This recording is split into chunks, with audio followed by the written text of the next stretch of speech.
Assalamualaikum warahmatullahi wabarakatuh. Anak Pak Jabir namanya Mumtaz, kahwin pula dengan anak Pak Maun. Melah tonton, tanyalah Ustaz. Macam on tak on. Selamat datang ke Bual Bicara Terbaik pagi anda. Pastinya tanyalah Ustaz biar tahu jangan keliru. Bersama dengan saya, Da'i Hakim, mohon izin untuk mengendalikan program Tanyalah Ustaz pada pagi ini.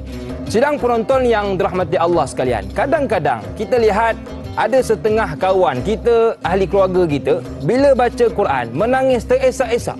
Kita pun pelik. Din, kamu baca Quran ke? Kamu tengok K-pop ni? Teresak-esak.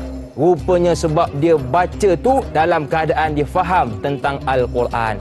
Oleh itu, kami di Tanyalah Ustaz biar tahu jangan keliru, tak jemu-jemu dalam memberikan kefahaman kepada anda berkenaan Al-Quran. Justru pada pagi yang indah dan barakah ini, kami undang seorang bintang ilmuwan di gelanggang Tanyalah Ustaz biar tahu jangan keliru bersama dengan kita sebagai pemimpin dalam kita memahami isi kandungan Al-Quran, bermula ayat 43 hinggalah ayat 45 surah Az-Zumar, iaitu Al-Fadhil Ustaz Muhammad Zarifi Muhammad Daud. Assalamualaikum Ustaz. Waalaikumsalam warahmatullahi. Subhanallah, pagi ni saya rasa semangat sungguh. Terima kasih Ustaz. Dengan permulaan Da'i Hakim. Alhamdulillah. Syukur, alhamdulillah. Saya dari tadi duduk termenung kat Ustaz. Lama termenung kat Ustaz ni. Sebab apa? Dia punya baju sama dengan cincin. Tadi dia punya pelitup muka pun sama. Hebat Ustaz. Bukan senang orang lelaki nak samakan baju dengan sebagainya ni.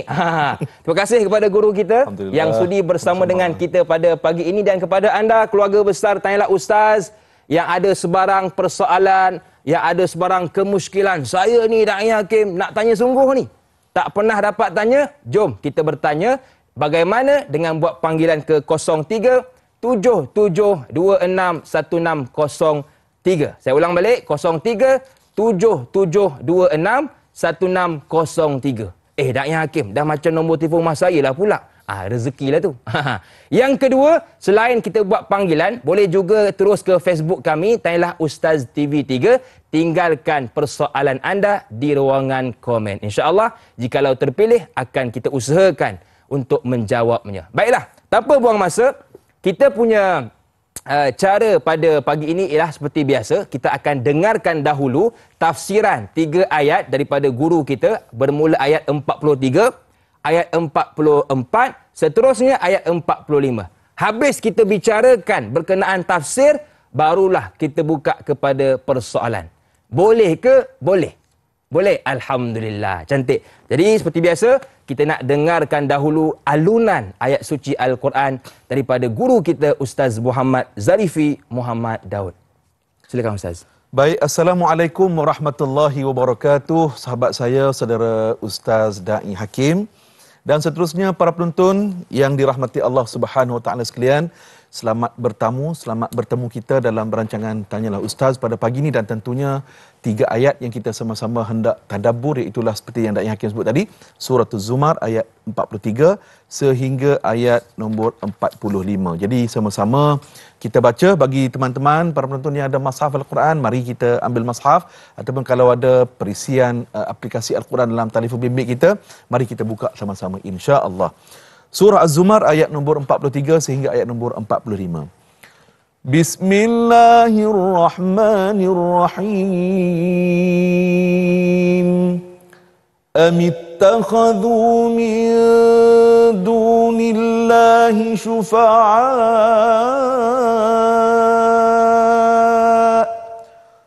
Qul awalau kanu la yamlikuna syai'an wa la yaqilun. Qul lillahi syafa'atu jami'a. Lahu mulkus samawati wal ardh. Thumma ilaihi turja'un. وَإِذَا ذُكِرَ اللَّهُ وَحْدَهُ اشْمَأَزَّتْ قُلُوبُ الَّذِينَ لَا يُؤْمِنُونَ بِالْآخِرَةِ وَإِذَا ذُكِرَ الَّذِينَ مِن دُونِهِ إِذَا هُمْ يَسْتَبْشِرُونَ Sadaqallahul Azim. Surah Az-Zumar ayat nombor 43 sehingga ayat nombor 45. Saya nak persilakan saudara Da'i Hakim kalau boleh Da'i Hakim baca terjemahannya. Boleh Ustaz. Dipersilakan. Bermula ayat 43 Ustaz ya. Patutkah mereka yang musyrik mengambil yang lain dari Allah menjadi pemberi syafaat? Bertanyalah kepada mereka, dapatkah yang lain dari Allah memberi syafaat padahal semuanya tidak berkuasa sedikit pun dan tidak pula mengerti sebarang apa pun. Katakanlah wahai Muhammad, syafaat itu semuanya hak kepunyaan Allah. Dialah yang menguasai segala urusan langit dan bumi. Kemudian kamu akan dikembalikan kepadanya untuk menerima balasan. Dan di antara keburukan orang-orang yang melakukan syirik, apabila disebut nama Allah semata-mata di dalam doa dan sebagainya, geli gemanlah serta liar hati mereka yang tidak beriman kepada hari akhirat. Dan apabila disebut nama-nama yang mereka sembah dan puja yang lain dari Allah, mereka dengan serta-merta riang dan gembira.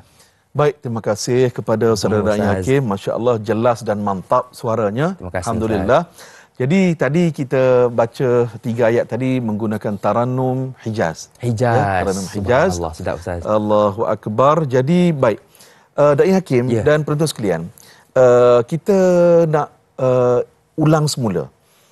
Surah Az-Zumar, jumlah keseluruhan ayatnya ialah 75 ayat.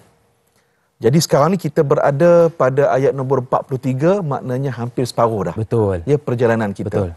Baik, kemudian saudara, surah Az-Zumar ini, para ulama ahli Al-Quran yang cintakan Al-Quran, mereka kira berapakah jumlah huruf dan jumlah kalimah yang ada dalam surah Az-Zumar. Jumlah kalimah 1170 kalimah. Jumlah huruf 4708 huruf. Apa maknanya? Pelajaran yang pertama, apabila kita bercinta dengan Al-Quran, kita sayang sungguh kepada Al-Quran, kita akan berikan sepenuh hati kepada Al-Quranul Karim. Bukan setakat baca ataupun lebih tahu, lebih parah lagi, tak pernah buka, tak pernah baca. Allah, sedih Ustaz. Sedih. Baik, para penonton sekalian, surah Az-Zumar, perkataan Az-Zumar itu ya ada pada ayat nombor 71 dan 73 nanti. Dan Az-Zumar itu bermaksud para rombongan. Maknanya pasukan-pasukan. Apa makna tu Ustaz? Kita ulang balik. Pasukan itu bermaksud, rombongan-rombongan itu bermaksud di hari akhirat nanti akan ada yang berbondong-bondong, berpasuk-pasukan masuk dalam syurga. Subhanallah. Satu. Golongan yang kedua, berpasuk-pasukan juga, tapi masuk ke neraka Allah. Wal'iyadzubillah. Baik. Para penonton sekalian, apakah sebab turunnya ataupun apakah situasi yang menyebabkan surah ini turun kepada Rasulullah? Baik, menara kawalan kita saudara, kita kena memahami konteks surah Az-Zumar ini.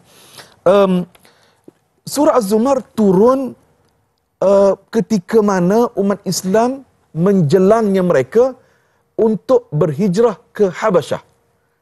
Kan sebelum Nabi dan umat Islam berhijrah ke Madinah Al-Munawwarah, pergi ke Habasyah terlebih dahulu. Hijrah ke Habasyah terlebih dahulu. Baik, apa yang berlaku? Al-Imam Al-Alusi kata, surah ini Allah Ta'ala turunkan khususnya pada ayat nombor 10. Allah Ta'ala memuliakan sahabat Nabi, iaitulah Sayyiduna Ja'far bin Abi Talib, kerana beliau membuat keputusan muktamad untuk memimpin hijrah ke Habasyah. Baik, para sekalian, hijrah ke Habasyah kali yang pertama berlaku pada tahun kelima kenabian. Ya, selepas Nabi diangkat menjadi Rasul, 5 tahun selepas itu, berlaku hijrah yang pertama ke Habasyah.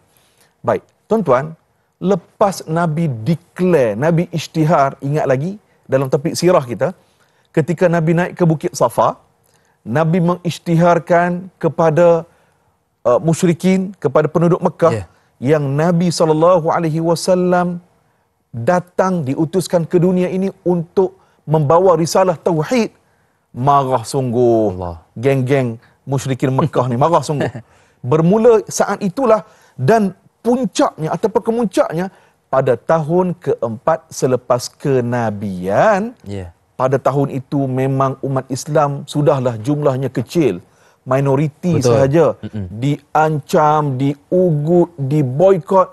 Akhirnya umat Islam, khususnya baginda sallallahu alaihi wasallam, mencari lokasi baru untuk membina kekuatan. Jadi yang pertama iaitulah pergi ataupun hijrah ke Habasyah. Pada waktu itu para penonton dan hakim, sahabat jumlahnya sekitar 11 ataupun 12 orang sahaja. Sikit je Ustaz. Sikit kan. Sikit sangat tu. Satu tim bola lah kan. Betul, cukup. Sebelah, cukup lah.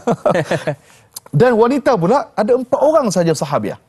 Termasuklah mereka itu iaitulah Ruqayyah binti Muhammad, iaitulah putri ataupun anak baginda sallallahu alaihi wasallam. Setelah 3 bulan berada di Habasyah, 11 campur 4, 15 kan? Betul. 15 orang para sahabat ini, mereka mendapat maklumat seperti penduduk Makkah sudah mula menerima dakwah Rasulullah sallallahu alaihi wasallam. Khabar anginnya begitu. Tetapi rupa-rupanya tak tepat khabar angin itu. Akhirnya pada tahun ke-6, ini kemuncak, ya, pada tahun ke-6 kenabian, kemuncak penentangan yang dibuat oleh penduduk musyrikin Mekah. Mereka nak bunuh Rasulullah sallallahu alaihi wasallam. Para penonton rahmati Allah, pada waktu itulah Bani Hashim, kemudian Bani Muttalib dipulaukan. Baik, dan Hakim, kita dapat belajar daripada masyarakat jahiliyah ni. Mereka, walaupun ada mereka yang tak beriman kepada Rasulullah, tapi apabila mereka tahu Muhammad ataupun Abu Bakar As-Siddiq, mereka ini daripada geng mereka, kelompok mereka, kalau berlaku apa-apa, mereka akan defend, mereka akan pertahankan mereka itu. Walaupun tak beriman. Hebat. Sebab mereka meletakkan apa kita kata semangat perpaduan lah kita katakan. Dia semangat sungguh atas nama kaum ataupun suku puak mereka. Jadi Bani Hashim dan juga Bani Muttalib, mereka inilah yang mempertahankan Nabi Muhammad dan juga umat Islam yang minoriti pada waktu itu. Jadi kedua-dua kabilah ini juga pun dipulaukan oleh majoriti penduduk Makkah.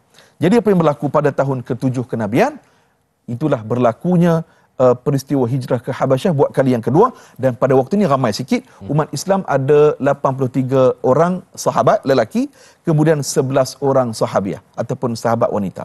Jadi mereka pergi ke Habasyah, yang pada waktu itu Habasyah dipimpin oleh seorang ketua negeri yang hebat, iaitulah Raja Najasyi. Raja Najasyi ini, Masya Allah, dia bagi perlindungan kepada umat Islam pada waktu itu. Akhirnya dia mengucap syahadah, dia beriman kepada Allah dan beriman kepada Rasulullah sallallahu alaihi wasallam. Cumanya dalam riwayat menyatakan Raja Najasyi ini dia tak jumpa Rasulullah sallallahu alaihi wasallam, tapi dia bagi perlindungan kepada umat Islam yang datang berlindung. Wallahu alam. Itu maknanya sebab turunnya surah Az-Zumar, khususnya pada ayat nombor 10. Wallahu alam. Subhanallah. Banyak yang kita dapat pada permulaan ini. Antaranya Ustaz kongsikan kepada kita bilangan ayat, bilangan huruf yang terdapat dalam surah Az-Zumar. Kalau boleh saya ulang kembali dan anda tuliskan semula di ruangan komen, iaitu merupakan surah Az-Zumar ini mempunyai 75 ayat, betul Ustaz? Mempunyai 1170 kalimah dan juga 4,708 huruf. Jadi insya-Allah kita nak berjeda seketika, kembali bergabung selepas ini.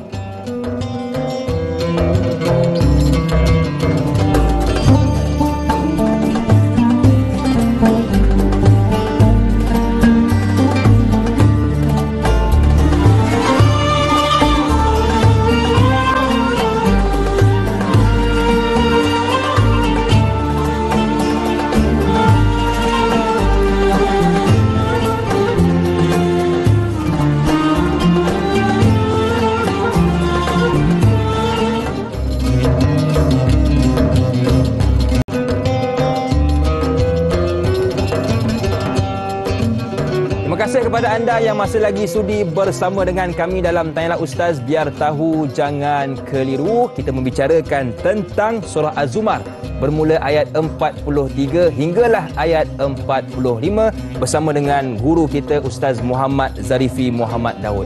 Saya yakin ketika ini para ibu tengah sibuk di dapur Ustaz, tengah berkongfu ni. Betul. Ada yang buat nasi goreng, ada yang buat kutia kongfu. Mungkin ayah macam biasalah, ayah kalau tak duduk baring. Jangan baring ayah, kalau baring takut terlelap. Jadi duduk tu okeylah. Terima kasih kepada anda yang masih lagi sudi bersama dengan kami dalam Tanyalah Ustaz. Baiklah, kita tadi dah dengarkan permulaan surah Az-Zumar dan sekarang Ustaz mungkin kita boleh masuk ayat yang ke-43. Boleh Ustaz? Baik, boleh. InsyaAllah. Silakan. Baik, penonton sekalian.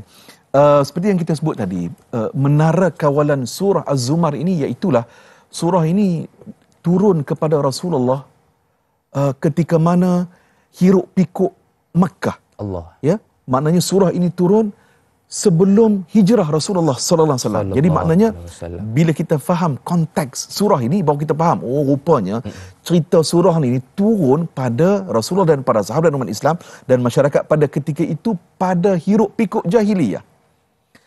Baik, kerana itu tuan-tuan, surah ini kalau kita tengok pada ayat nombor 43 ini, Allah Subhanahu wa taala menyatakan amittakhadhu min dunillahi syufa'a. Ayat ini diturunkan kepada golongan musyrikin. Apakah patut mereka ni mengambil selain dari Allah sebagai pemberi syafaat? Baik, apa maksud syafaat? Pertolongan, bantuan. Itu maksud syafaat.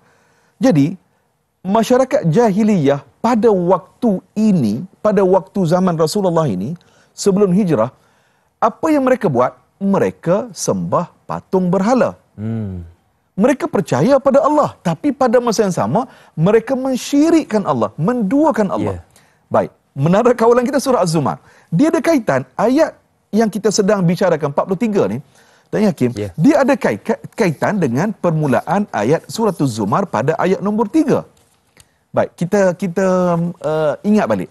Pada ayat nombor 3, Allah Ta'ala rakamkan kata-kata musyrikin ni. Apa mereka kata?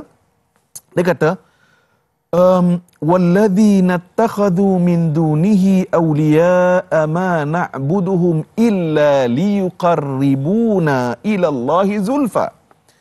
Dia kata, orang-orang musyrikin itu yang mengambil selain dari Allah sebagai penolong, pembantu, pelindung mereka, mereka kata, kami tidak menyembah atau memujanya melainkan supaya mereka mendampingkan kami kepada Allah sedamping-dampingnya. Maknanya dia kata illa liqarribuna ila Allahi zulfa. Dia kata, musyrikin Mekah kata, kami sembah patung-patung berhala ni sebab apa?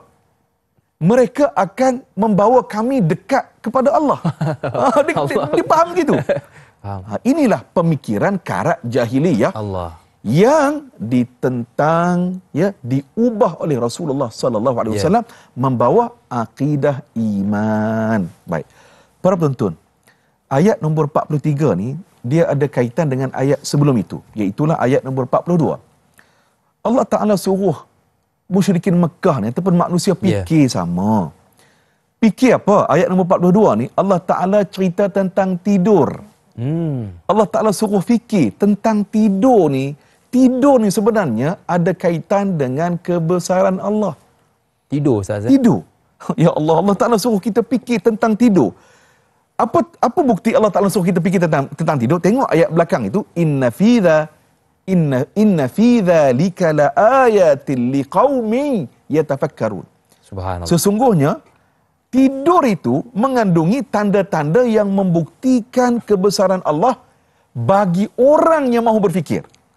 Jadi kerana itu tuan-tuan, perempuan, tadabbur Al-Quran yang kita di TV3 ini pada setiap hari Sabtu dan Ahad, dia mengasak minda kita ni supaya fikir. Fikir.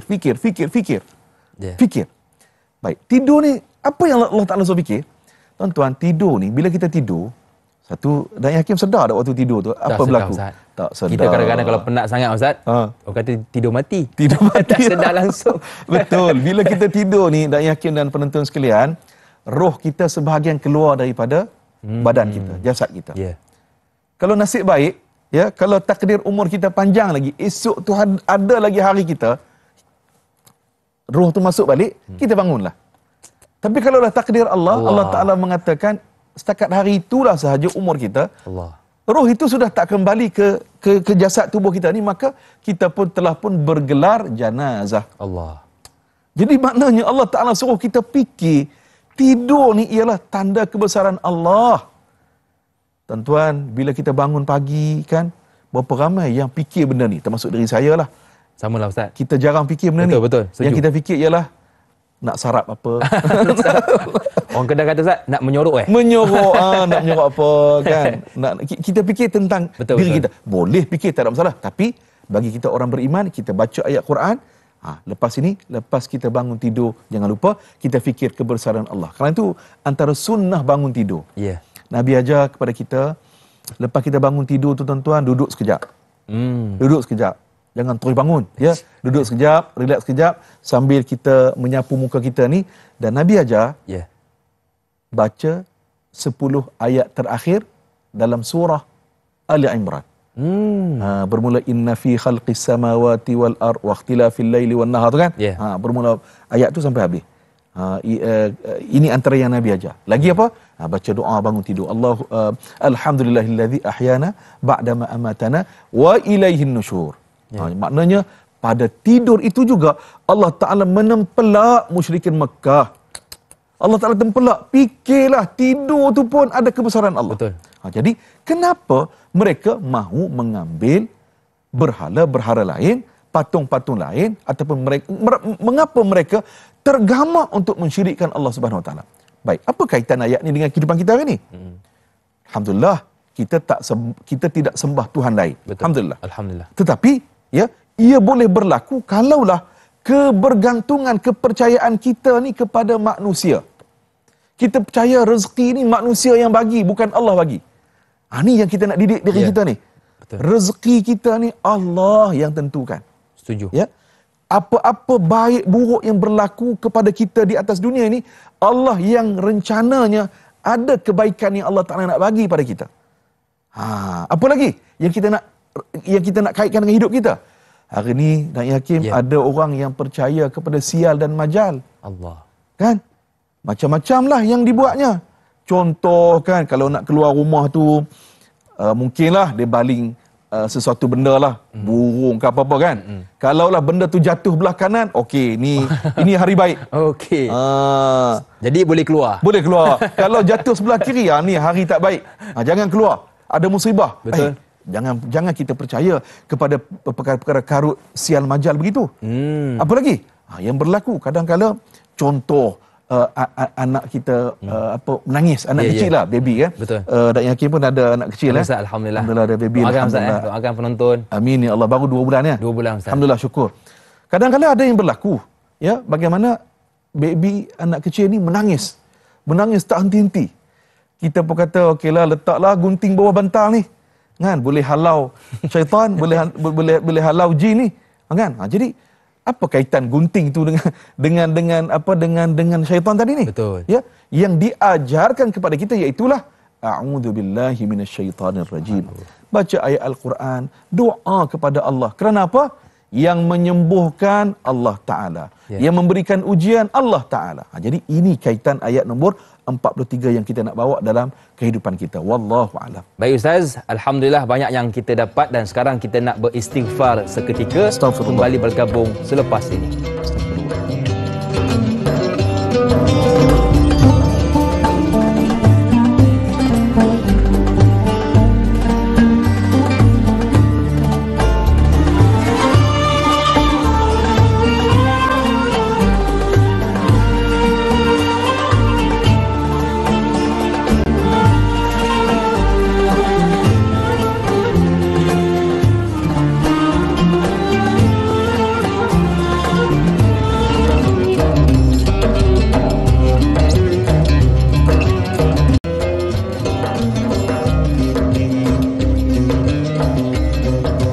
Kepada anda yang masih lagi sudi bersama dengan saya dan juga Ustaz Muhammad Zarifi dalam Tanyalah Ustaz, biar tahu jangan keliru. Terima kasih juga kepada anda yang sudah melakukan perkongsian di ruangan Facebook Tanyalah Ustaz TV3.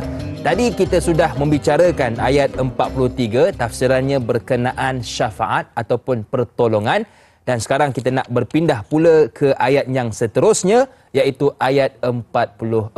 Boleh Ustaz? Boleh, insya-Allah. Silakan Ustaz. Baik, terima kasih Da'i Hakim dan penonton sekalian. Alhamdulillah kita hidup dengan Al-Quran, kita hidup dengan pimpinan Al-Quran. Kerana itulah saudara, Allah Azza wa Jalla sebut dalam Al-Quranul Karim, wa nunazzilu minal Quran ma huwa shifaa'un wa rahmatun lil mu'minin. Allah Ta'ala sebut diturunkan Al-Quran itu secara berperingkat-peringkat. Ya. Ya, kerana itu Al-Quran diturunkan di Makkah, kemudian di Madinah.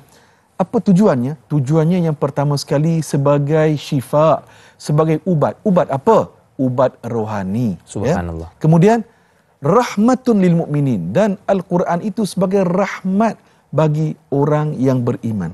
Kerana itu tuan-tuan, Sayyidina Uthman bin Affan radhiyallahu anhu, beliau ni khalifah Islam, ya, khalifah yang mentadbir negara, tetapi dalam hidupnya, dalam setiap harinya, tak pernah beliau tinggalkan membaca Al-Quran. Subhanallah. Tuan-tuan, ni khalifah, Subhanallah. ya, Sibuk. jaga urus tadbir negara. Betul. Hantar gubernur sini, gubernur sana kan, tadbiran. Tetapi Al-Quran baca setiap hari. Tak pernah tinggal Ustaz. Tak pernah tinggal. Allah, seronok. Seronok. Tuan-tuan, kita Ustaz ni yang berbicara pada pagi ni macam mana? Muhasabah pada kita. Sehingga kan dalam riwayat menyatakan ketika wafatnya Uthman bin Affan, Quran dia ni lusuh. Sebab baca selalu. Allahu Akbar. Allahu Akbar. Terasa lusuh. Mana kita kata, bahasa kita orang kata apa? Lunyai. Maknanya ya, betul. itulah kan. Macam nak tertanggal muka surat tu. Akbar. Sebab selalu baca. Kita ni cantik dah beli Quran, sayang nak baca pula. Saya nak baca. Jadi marilah kita hidup bersama Al-Quran. Allah. Para penonton, orang yang berteman dengan Al-Quran di atas dunia, dalam kubur nanti Al-Quran akan jadi teman setianya. Subhanallah. Di alam akhirat nanti Al-Quran akan memberikan syafaat, jadi peguam bela bagi diri kita. Kerana itu dalam hadis, bila kita bicara tentang syafaat, Allah Ta'ala bagi syafaat kepada Al-Quran dan puasa. Subhanallah. Di hari akhirat nanti para penonton, Al-Quran akan berkata kepada Allah, ya Allah, atas dunia dahulu aku halang hamba-Mu ini daripada tidur malam. Dia baca aku, ya Allah, atas dunia dulu. Aku halang dia daripada tidur. Sekarang ini, wahai Allah, izinkan aku untuk memberikan pertolongan syafaat kepada hamba-Mu ini, wahai Allah. Quran kata. Yang kedua, puasa pun kata juga, wahai Allah, atas dunia dulu aku halang hamba-Mu ini daripada makan dan minum pada siang hari. Aku halang tegah hawa nafsunya.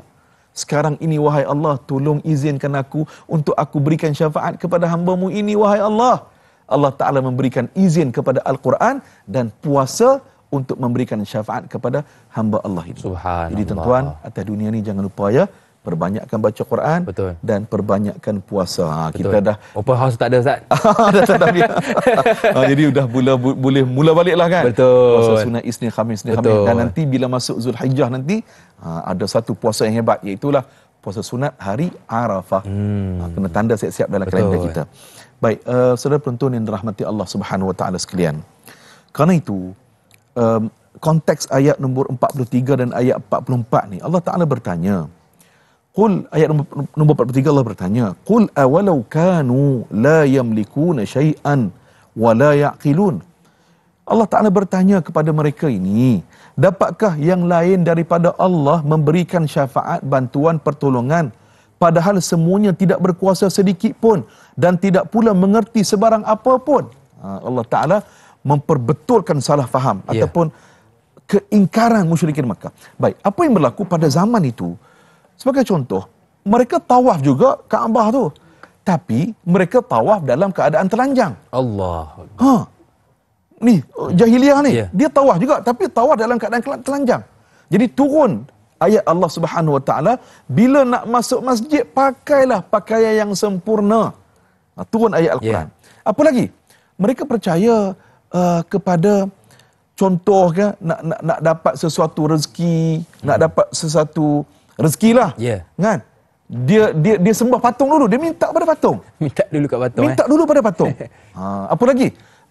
Contoh apabila bayi yang baru dilahirkan, mereka menyembelih juga. Kalau kita akikah lah kan? Ya, ya, betul. Menyembelih juga.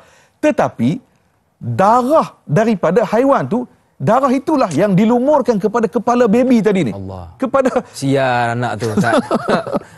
Sial budak tu. Jadi ini adat jahiliah. Datang Rasulullah sallallahu alaihi wasallam bila kita dianjurkan akikah tadi ni, ya. Apa yang dibuat? Kepala baby yang setelah dicukur kepalanya tadi disapu dengan wangian za'faran. Subhanallah. Ini yang dibawa oleh Islam, yang dibawa oleh Rasulullah sallallahu alaihi wasallam. Baik, apa kaitannya dengan kita pada hari ini? Para penonton, dalam agama ada satu istilah yang disebut sebagai tatayur. Tatayur ini tadi inilah percaya kepada sial dan majal.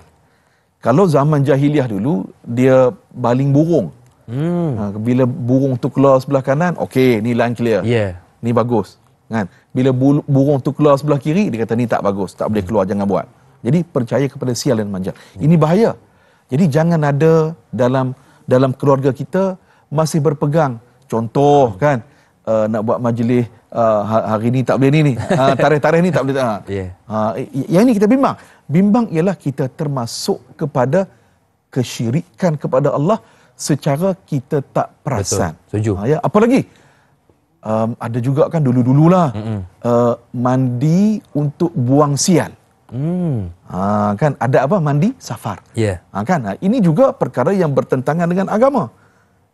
Kalau orang tanya, Dak Yakin, mandi bunga boleh ke tidak? Mandi bunga, Ustaz. Kalau mandi bunga macam inilah tuan-tuan dan puan. Kalaulah mandi bunga tu kita ambil khasiat bunga itu sebagai aura terapi untuk apa?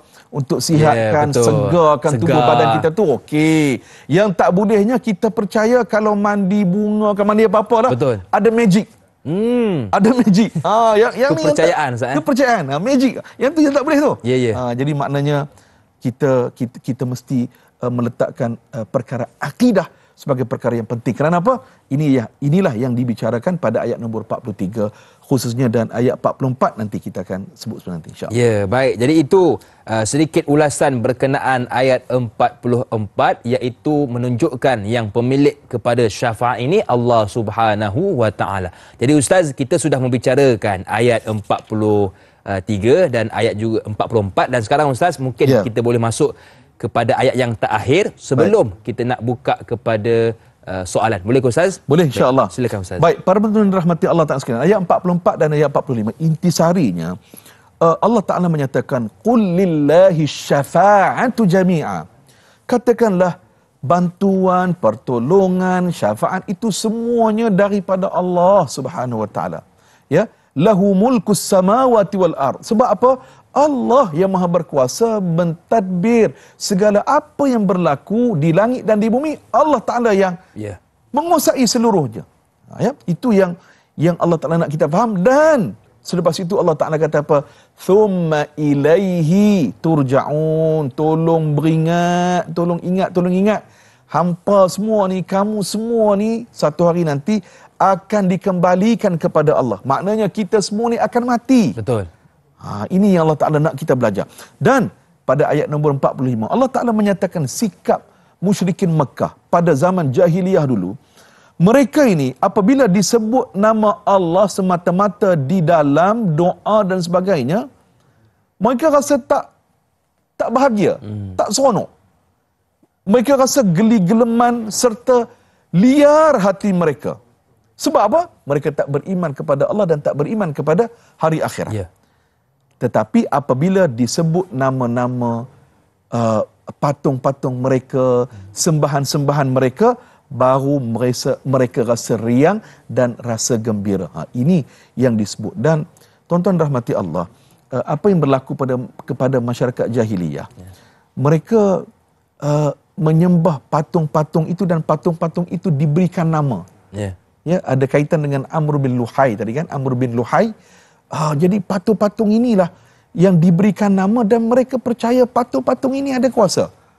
Inilah yang kita bimbangkan tuan-tuan. Apa dia? Inna syirka la zulmun azim. Dalam surah Luqman Allah Ta'ala sebut syirik itu ialah satu kezaliman yang sangat besar. Allah Ta'ala tidak ampunkan dosa mensyirikkan Allah Subhanahu wa Ta'ala. Wal a'yadhu billah. Wallahu a'lam. Subhanallah. Sebab itu antara perkara yang perlu kita jauhi ialah syirik kepada Allah Subhanahu wa Ta'ala. Baiklah, kita nak bertahmid seketika, kembali bergabung selepas ini.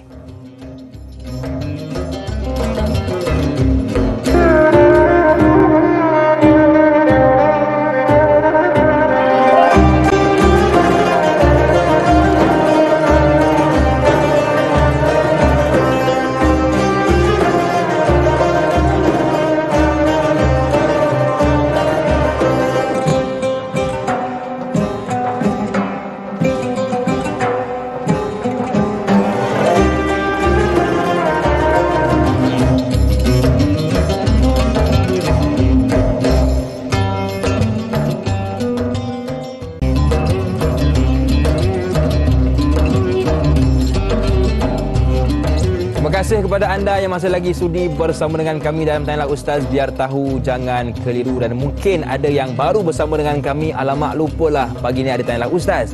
Sekarang kita membicarakan tentang surah Az-Zumar ayat 43 hinggalah ayat 45 bersama dengan seorang ustaz yang wajahnya segak, suaranya lunak, iaitu Ustaz Muhammad Zarifi Muhammad Daud. Baik Ustaz, tadi kita dah dengar dah tafsiran berkenaan ayat 43, 44 dan 45. Sekarang Ustaz, ramai dah tak sabar nak bertanyakan soalan. Boleh ke kita buka kaunter soalan? InsyaAllah, silakan. Baik, kami di Menara Kawalan Tanyalah Ustaz bersedia menerima soalan anda. Kita raikan soalan yang pertama pagi ini dari sahabat kita, Pak Suli Romli. Assalamualaikum Ustaz dan da'i yang dihormati. Waalaikumsalam. Semoga dalam rahmat Allah, amin. Soalan saya, siapakah penolong yang dimaksudkan dalam ayat ke-43 surah Az-Zumar ini, dan siapakah pula orang yang tidak memahami itu? Mohon pencerahan Ustaz. Terima kasih. #biar tahu jangan keliru. Terima kasih kepada Pak Suli Romli atas soalan. Terima kasih Pak Suli Ramli, Da'i Hakim dan penonton sekalian, bertemu kembali. Baik, ayat nombor 43 surah Az-Zumar ini, Allah Subhanahu wa Ta'ala bertanya, amittakhadhu min dunillahi syufa'a. Patutkah mereka itu mengambil yang lain daripada Allah menjadi pemberi syafaat? Jadi Allah Ta'ala menempelak musyrikin Mekah ni, mereka menjadikan patung-patung sembahan mereka itu sebagai jalan mereka minta tolong kepada Allah. Ini kesyirikan yang berlaku pada zaman jahiliyah. Jadi Allah Ta'ala nak bagi tahu yang dapat menyembuhkan kita, yang bagi kebaikan kepada kita, dan yang mendatangkan mudarat, yang mendatangkan ujian cubaan kepada kita itu ialah Allah Subhanahu wa Ta'ala. Qul huwallahu ahad. Allah yang mendatangkan semua itu. Jadi kita nak minta tolong, mintalah kepada Allah Subhanahu wa Ta'ala. Maknanya apa? Wa idza sa'alaka ibadi anni fa inni qarib ujibu da'watad da'i idza da'an. Apabila hamba-hambaku minta tolong, bertanyakan kepada aku, hey Muhammad, bagi tahu kepada mereka, aku sangat dekat dengan mereka. Ujibu da'watad da'i idza da'an. Aku akan mengkabulkan, aku akan memenuhi doa dan hajat mereka. Kerana itu tuan-tuan, dalam hadis baginda mengatakan kepada kita, setiap hari sepertiga malam Allah Ta'ala turun ke langit dunia. Allah Ta'ala bertanya kepada hamba-hamba Allah. Allah Ta'ala tanya dua soalan. Apa dia? Yang pertama, mana hamba-hambaku yang nak minta ampun kepada aku? Mana dia? Allah Ta'ala tanya setiap hari sepertiga malam. Satu. Yang kedua, Allah Ta'ala tanya, mana hamba-hambaku yang ada hajat, yang ada masalah, yang nak minta tolong kepada aku? Mana dia? Allah Ta'ala bertanya dua ini. Siapakah yang berdosa nak minta ampun sama dia? Yang nak minta tolong sama dia? Jadi maknanya minta tolong kepada Allah Subhanahu wa Ta'ala. Tuan-tuan, dalam Al-Quran, Allah Ta'ala bagi satu contoh kepada kita. Tengok Al-Quran ni, Allah Ta'ala bagi contoh kepada kita. Contohnya, Nabi Yunus alaihi salatu wassalam. Nabi Yunus alaihi salatu wassalam, baginda diuji oleh Allah Subhanahu wa Ta'ala. Baginda sedikit terkhilaf. Terkhilaf tu bagaimana? Setelah baginda dakwah lama sangat ni kepada kaum dia, tak mau dengar kaum dia. Tak nak dengar. Kalau kita dah stres, Ustaz. Tak nak dengar. Jadi dah lama dah tak nak dengar. Jadi Nabi Yunus alaihissalam ambil sikap, ambil pendirian untuk tinggalkan kaum dia. Ya. Ya, sebab apa? Sebab lama dah tak dengar ni, dah bagi tahu tak dengar. Jadi Nabi Yunus ambil sikap, ambil pendirian, tinggalkan kaum dia tadi ni nak pergi ke tempat lain. Kita sambung lepas ni cerita ni, boleh ya? Cantik, Ustaz. Jadi nak tahu cerita selanjutnya, tunggu sebab kita raikan seorang pemanggil di talian. Boleh, Ustaz? Boleh, silakan. Assalamualaikum. Siapa di sana? Waalaikumsalam warahmatullahi wabarakatuh. Da'i Hakim dan Ustaz Muhammad Zarifi Muhammad Daud. Saya Umar Abdul Majid dari Felda Cini Timur 3, Pekan Pahang. Assalamualaikum Ustaz dan Da'i. Waalaikumsalam warahmatullahi wabarakatuh. Ya, soalan saya begini Ustaz ya. Ustaz, kita melalui ayat 43 tadi Allah dah terangkan jelas yang tiada apa yang boleh memberi syafaat melainkan Allah Subhanahu Wa Taala saja. Dan janganlah kita beranggapan benda-benda lain boleh memberikan syafaat. Soalan saya, kadang-kadang dalam masyarakat kita ni, bukanlah semua orang, ada segelintir je Ustaz. Kadang-kadang dia ni pegang pada adatnya cukup kuat. Contoh, kalau macam Ustaz jelaskan tadi, mandi apa tadi, mandi safar ke apa ke tadi, dan mungkin sekarang dah tak ada dah. Jadi ada segelintir masih lagi berpegang pada adat-adat yang tak begitu baik lah. Sebab kata Ustaz tadi, ada adat jahiliah ini. Contoh saya beri ialah kadang-kadang kita ni ibu hamil yang anak sulung ni, kadang-kadang ada adat dia melenggang perut ni Ustaz ni. Dan sekarang ni masih pun ada juga lagi yang pegang ni. Dan kalau anak tu berat sebelah kanan, dia kata anak baby tu baby lelaki, kalau belah kiri baby perempuan. Mereka berpegang pada adat ni. Kalau tak buat nanti kan buruk pada si ibu mengandung tu, ibu yang hamil tu. Ada yang berpandangan begini. Dan satu lagi, kadang-kadang doa tolak bala ni. Ada adat-adat yang dibuat. Masa dia saya kecil-kecil dulu pun ada benda ni, saya lihat benda ni berlaku untuk doa yang bersampan dalam sungai dan macam-macam. Untuk ada adat yang ada doa yang tolak bala. Bukan ada dari segi hukum salah ke bagaimana ke Ustaz? Dan apakah apa yang kita lakukan ini boleh merosakkan akidah ke bagaimana ke Ustaz? Itu soalan saya Ustaz dan Da'i. Terima kasih banyak Ustaz dan Da'i. Assalamualaikum. Waalaikumsalam warahmatullahi wabarakatuh. Terima kasih kepada Tuan Omar dari Pekan Pahang. Ya, Masya Allah. Tuan Omar ni Ustaz, orang lama. Masya Allah. Apa yang dia ceritakan, saya pun ada yang pernah dengar, ada yang tak pernah dengar. Jadi kita belajar sebenarnya daripada Tuan Omar. Silakan Ustaz. Baik, terima kasih Tuan Haji Omar, penonton setia kita. Alhamdulillah kita bersahabat di dalam majlis ilmu. Orang yang bersahabat ataupun orang yang sentiasa di atas jalan ilmu ni, Nabi memberikan jaminan apa dia? Akan dipermudahkan jalan kita, laluan kita nak masuk syurga Allah Subhanahu Wa Taala. Jadi mudah-mudahanlah saudara, kita bersahabat bukan setakat dalam majlis ilmu, nanti dalam syurga kita bertemu semula, kita bersahabat. Amin. Baik, adat melenggang perut ni ialah yang berlaku tu, contohnya Da'i Hakim kan, bawa 7 helai kain warna kan, berwarna. Betul. Kemudian bawa pula 1 gantang beras, apa lagi, kena bawa pula beberapa urat benang, minyak kelapa pula, macam-macam lah kan, macam-macam lah. Ini contoh-contoh. Betul lah, kalau yang dulu tu maknanya nak tahu jantina baby tu kan, yang bakal lahir itu laki atau perempuan. Betul. Tuan-tuan, kan hari ni kita dah ada teknologi. Betul, setuju kan, pergi ke klinik ataupun ke hospital, apa alat tu? Scan Ustaz. Kan. Boleh mana boleh lihat kan. Betul. Jantina anak-anak yang bakal dilahirkan itu. Betul. Tetapi akhir sekali akidah kita Allah Taala saja yang menentukan, ya. Jadi pada saya lah, apabila isteri kita ataupun anak-anak kita hamil, ya, nak bersalin, yang paling utamanya ialah kita berdoa kepada Allah supaya kelahiran itu selamat, ya, bayinya selamat, ibunya selamat, ya. Ini yang sepatutnya. Jadi doa kepada Allah, baca Al-Quranul Karim, dan doa itu kita bacalah doa yang ma'thur, yang baginda sallallahu alaihi wasallam ajarkan. Contoh Bismillahilladzi la yadurru ma'asmihi syai'un fil ard wala fis sama' wa huwas samiul alim. Ya, maknanya kita baca doa yang baginda sallallahu alaihi wasallam ajarkan sendiri. Jadi nak cari di mana ni Ustaz? Tuan-tuan nanti kan kalau contoh sekarang ni sedang berlangsung pesta buku antarabangsa kan di Kuala Lumpur. Jadi yang berdekatan tu boleh carilah contoh buku Zikir Al-Ma'thurat. Ya, yang dihimpunkan oleh Imam Hasan Al-Banna. Jadi itu himpunan-himpunan doa ataupun zikir yang Nabi ajarkan. Ataupun yang lain lagi Hisnul Muslim dan sebagainya lah. Jadi maknanya lebih baik kita membaca doa daripada Al-Quranul Karim dan doa yang diajarkan oleh baginda sallallahu alaihi wasallam. Apa lagi? Yang nak kait tadi ni cerita Nabi Yunus. Apabila Nabi Yunus naik kapal untuk hijrah ke tempat lain tadi ni, tiba-tiba, saya ringkaskan, tiba-tiba bergelora ombak laut itu. Akhirnya penduduk kapal itu perlu membuat keputusan, dah buang barang ni semua dah buang dah, tapi masih lagi bergelora, tak stabil, kan? Akan karam kalau tak buat sesuatu. Tengok Allah Ta'ala nak tarbiyah, nak didik Nabi Allah Yunus. Jadi akhirnya dibuat mesyuarat.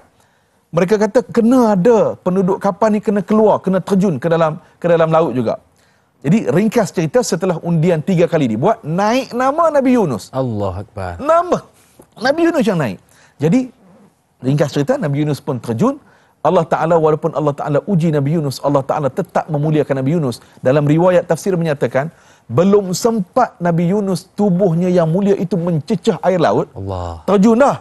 Tak sempat cecah lagi, ikan paus tadi, ikan nun datang menelan Nabi Yunus alaihi salatu wassalam. Subhanallah. Baik tuan-tuan, kita kalau di rumah kita tak ada api, tak ada elektrik, berapa hari kita boleh tahan? Berapa masa, berapa hari pula? Berapa masa, berapa jam? Betul, Ustaz. Kan?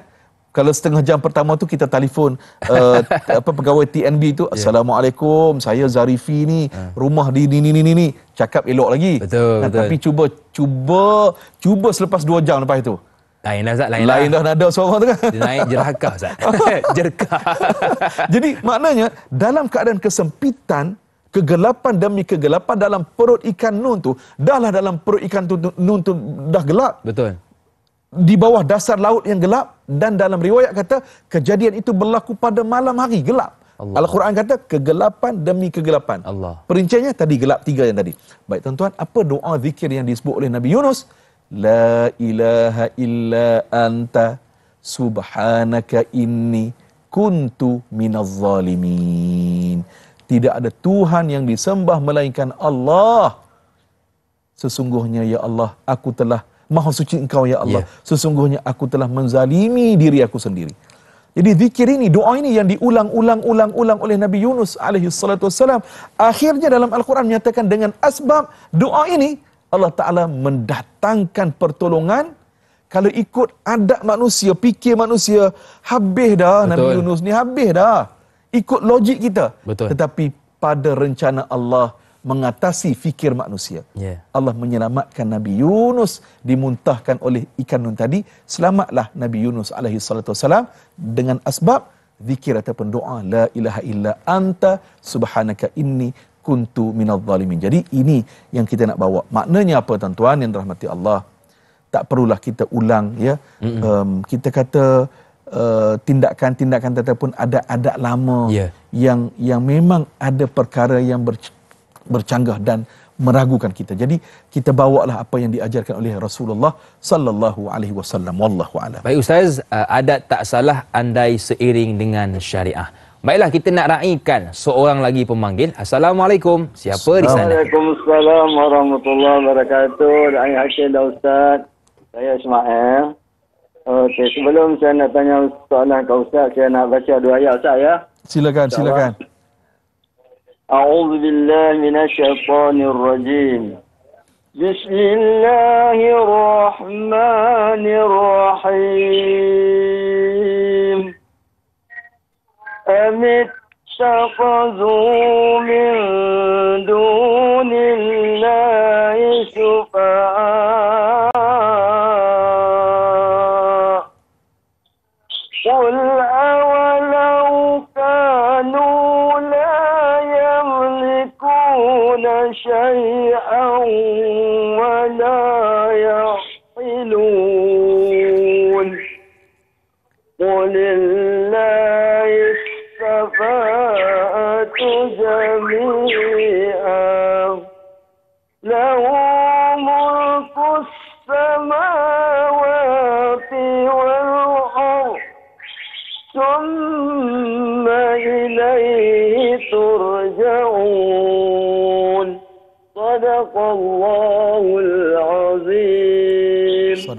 Okey, soalan saya Ustaz. Adakah ahli keluarga boleh sama-sama mendapatkan syafaat dari Al-Quran sekiranya saya membaca Al-Quran khusus untuk kedua ibu bapa sahaja? Okey, itu soalan saya. Jadi macam biasa saya nak belanja satu pantun kadang ini. Oh, insya-Allah. Hujan turun di waktu pagi membawa berkat juga rahmat. Jiwa tenang dapat mengaji. Mohon tegur bacaan tak tepat. Senyum mendapat gigi, ada rezeki. Jumpa lagi. Assalamualaikum warahmatullahi wabarakatuh. Terima kasih Ustaz. Waalaikumsalam warahmatullahi wabarakatuh. Terima kasih kepada Tuan Haji Ismail atas alunan ayat suci Al-Quran dan atas pantun tadi. Baik Ustaz. Adakah kita sebagai satu keluarga Ustaz boleh meraih syafaat? Silakan. Tentu sekali.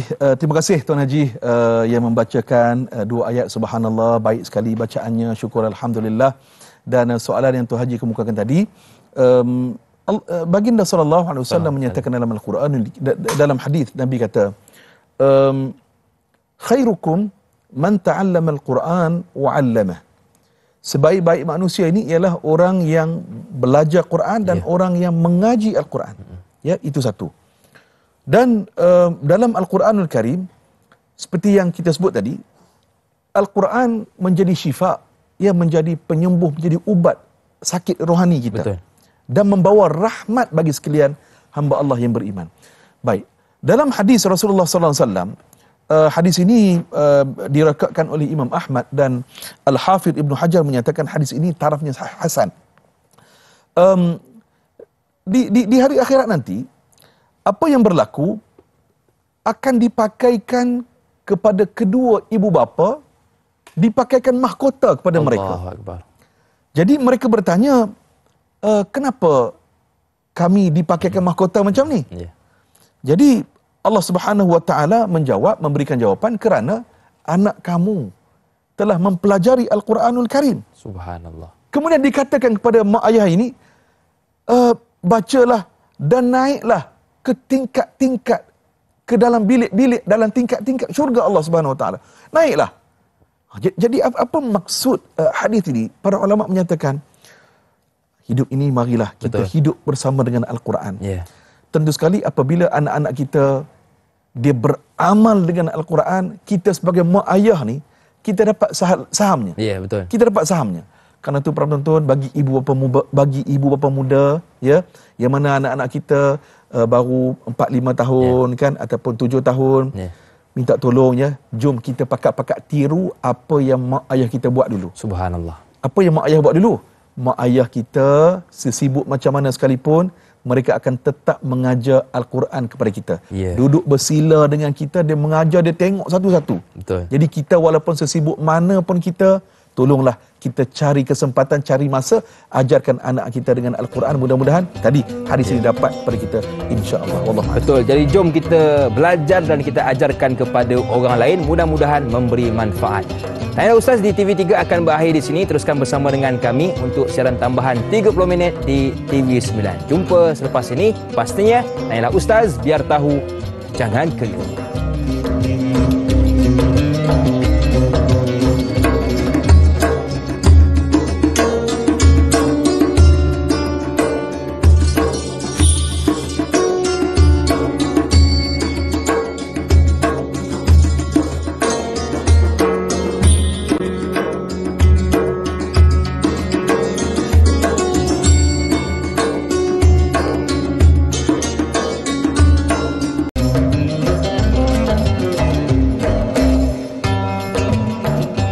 Bersama dengan saya Da'i Hakim, juga bintang ilmuwan kita Ustaz Muhammad Zarifi Muhammad Daud, membicarakan berkenaan surah Az-Zumar bermula ayat 43 hinggalah ayat 45. Baiklah, kita nak terus meraihkan soalan seterusnya dari sahabat kita Mak Eton.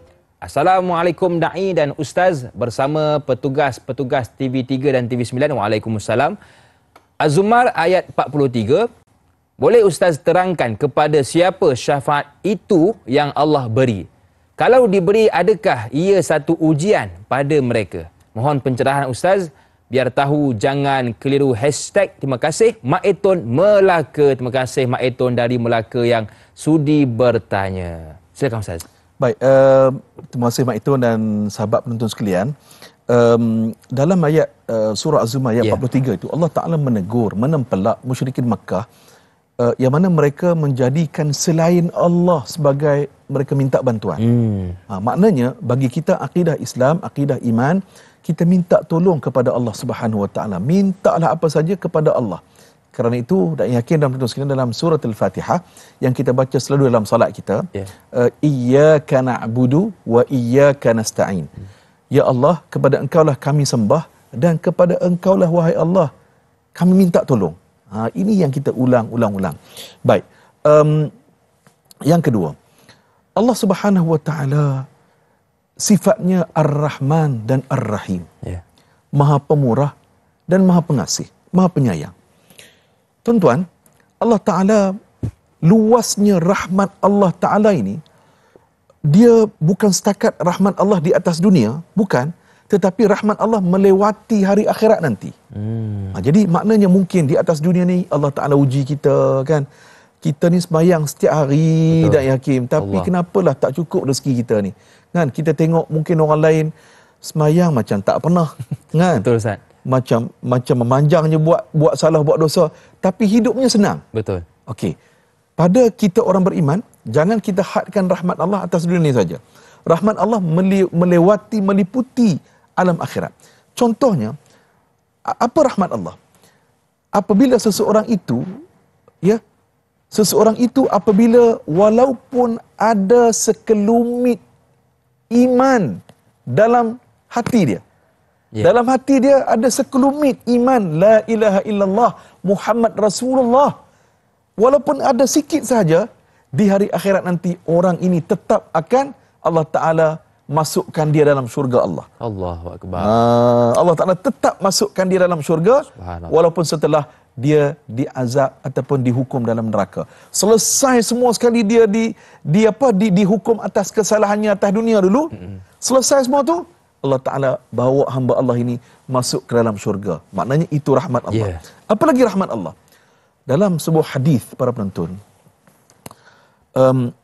dalam riwayat sebut, di hari akhirat nanti Allah Ta'ala akan ambil ahli neraka, Allah celup dia sekejap dalam neraka, angkat balik, Allah Ta'ala tanya kepada dia, atas dunia dahulu diberikan kepada kamu kemewahan, kesenangan, macam-macam kami bagi kepada kamu. Seronok ke nikmat yang kamu dapat atas dunia dulu? Tuan-tuan, hamba Allah Ta'ala ini jawab apa? Tidak, wahai Allah. Ya Allah, aku dah lupa dah keseronokan nikmat atas dunia tu. Aku dah lupa dah, ya Allah. Sebab apa? Baru seketika, sekejap, beberapa saat, beberapa minit dicelup dalam neraka, angkat balik, lupa dah. 50 tahun, 60 tahun, 70 tahun seronok atas dunia dahulu. Lupa langsung. Itu satu. Dalam hadis yang sama, Allah Ta'ala angkat pula orang ini atas dunia, Allah Ta'ala uji dia, ya Allah, bukan alang kepalang, maknanya teruk ujian dia. Sehari demi hari, bulan demi bulan, tahun demi tahun, maknanya tak berhenti ujian Allah Ta'ala uji dia. Bila Allah Ta'ala angkat dia, Allah celup dia dalam syurga, angkat balik, Allah Ta'ala tanya dia, atas dunia dahulu kamu teruk diuji, penat ke ujian kamu dulu? Hamba Allah ini menjawab, wahai Allah, aku dah lupa ujian berat yang aku terima atas dunia dulu, ya Allah. Sebab apa? Masuk sekejap, beberapa saat, beberapa minit, baru sekejap masuk syurga, lupa langsung kepenatan atas dunia dahulu. Inilah rahmat Allah bagi sekalian hamba-hamba Allah yang beriman. Wallahu Subhanallah. Jadi mungkin kita boleh celupkan jari kita dekat api. Dah celup dah Ustaz, tapi tak teringat juga. Celup api mana? Api lighter. Tak jadi. Ini api yang panas sungguh, kan? Untuk memperingati diri kita. Baiklah, kita nak meraihkan pemanggil di talian. Assalamualaikum. Siapa di sana? Waalaikumsalam warahmatullahi wabarakatuh. Ustaz dari P dan ya, Tuan Haji Hakim, Haji Kucing, Mufti Muhammad Saleh. Ya Haji, silakan.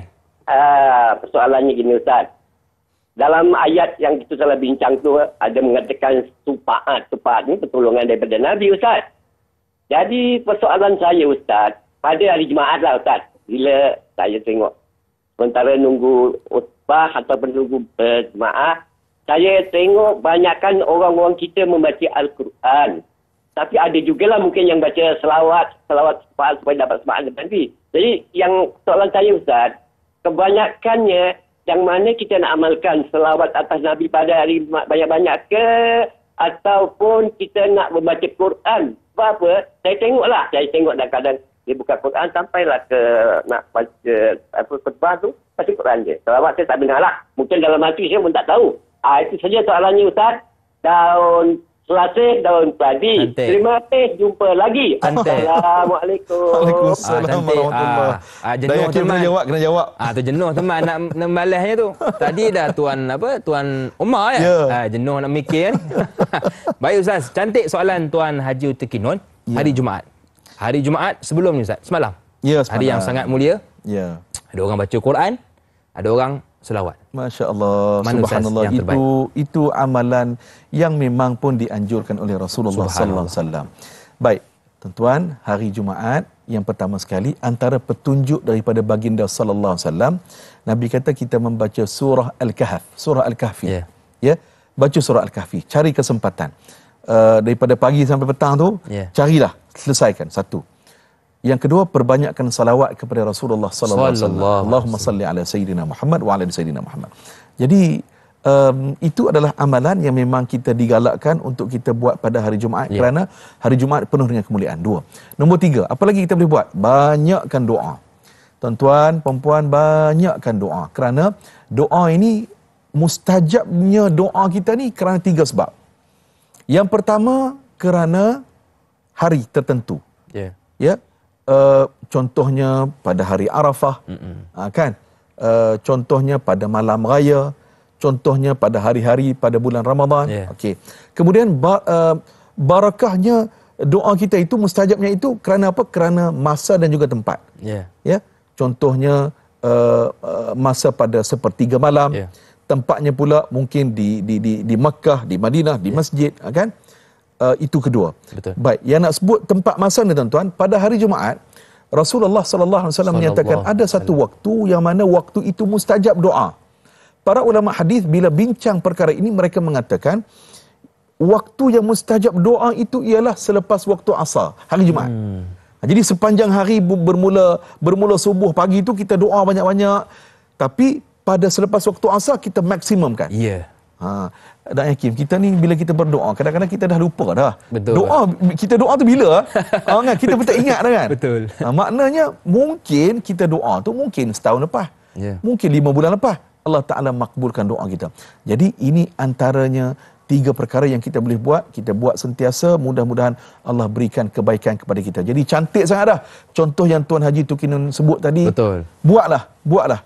Yang kita bimbangnya kita nak muhasabah, kita tak buat tu kita bimbang. Itu yang risau Ustaz ya. Jadi baca Quran boleh, selawat boleh dan doa pun sangat dianjurkan ketika hari Jumaat. Tapi Ustaz, ada orang lagi hebat Ustaz.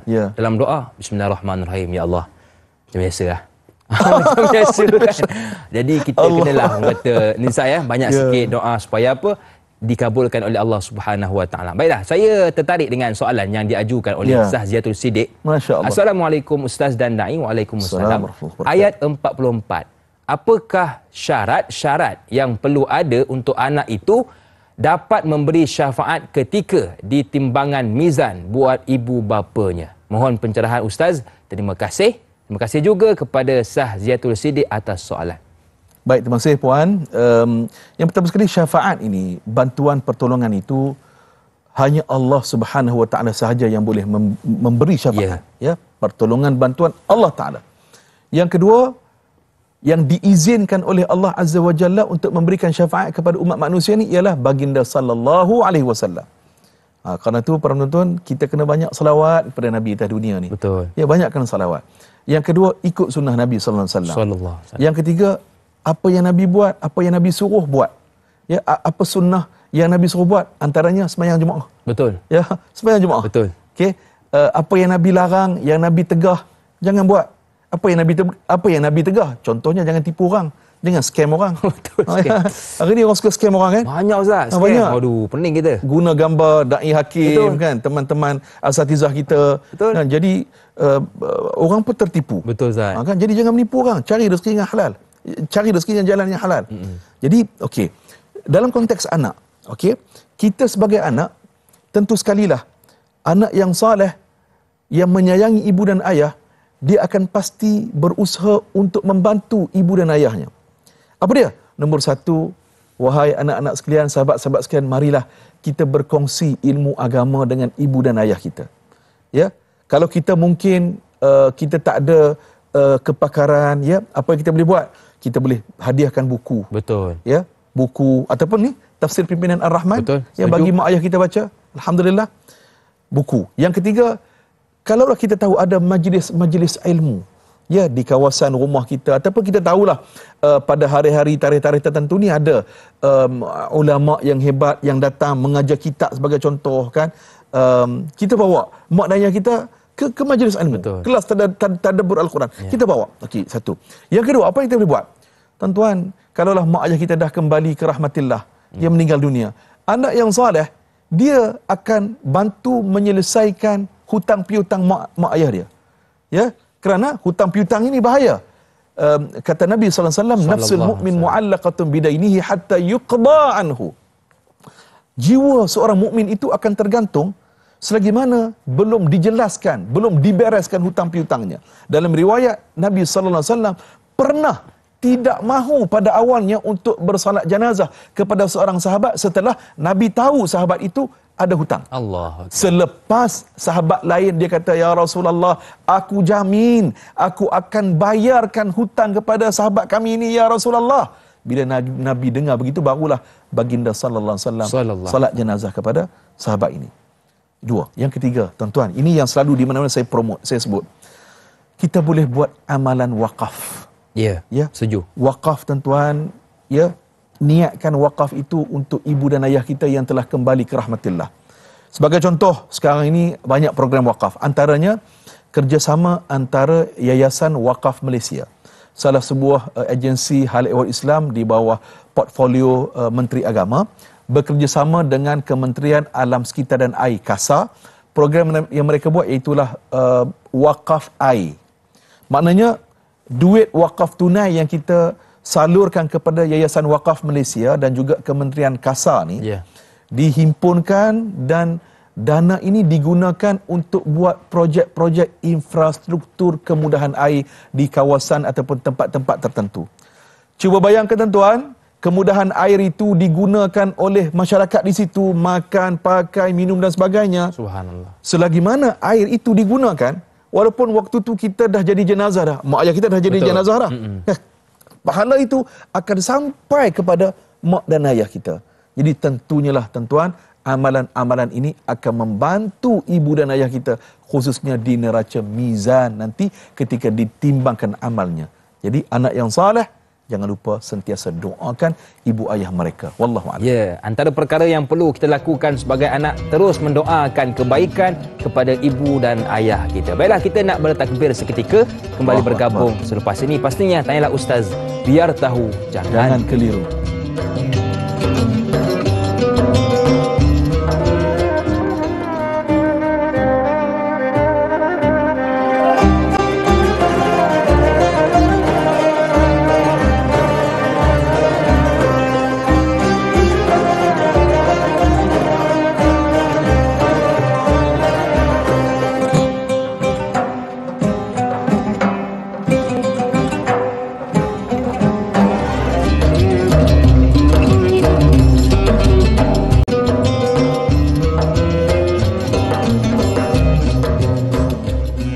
Alhamdulillah, terima kasih kepada anda yang masih lagi sudi bersama dengan kami. Bukan senang nak duduk lebih kurang 2 jam di hadapan kaca TV sambil mendengar dan menonton Tanyalah Ustaz Biar Tahu Jangan Keliru. Sebab ramai juga orang Ustaz bila dengar terlelap Ustaz, bukan senang. Tapi tak apalah, yang penting usaha kita untuk dengar majlis ilmu. Baiklah. Betul. Soalan seterusnya yang menarik pandangan saya dari Aiman Aizuddin.